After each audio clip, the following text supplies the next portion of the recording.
सगळ्यांना शुभ दुपार. झाली का सगळ्यांची जेवणं? आम्ही जेवण करूनच येताना आलो होतो. आम्हाला यायला आज रानात उशीर झालाय. हे बघा इकडे आहे गवार. आम्ही बसले झाडाखाली. गवार तोडून खूप ऊन लागायला लागलं. एक पात लावली म्हणजे 2 घमिले गवार काढली, एवढी घमिलं भरून, आणि बसलोय आता पाणी प्यायला झाडाखाली. आत्या काम चालू असतं बरं झालं. हा फुकाट केला हा ना. परत पाऊस चालू होता दुपारनंच. माल तो गवार तोडला. गवार भरपूर आहे.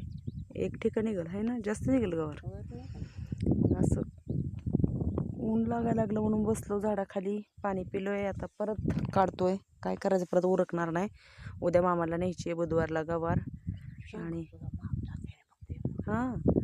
आणि भुईमुग आलेला आहे काढायला तिकडे. आता भुईमुग पण लवकर काढायला चालू करावं लागणार आहे.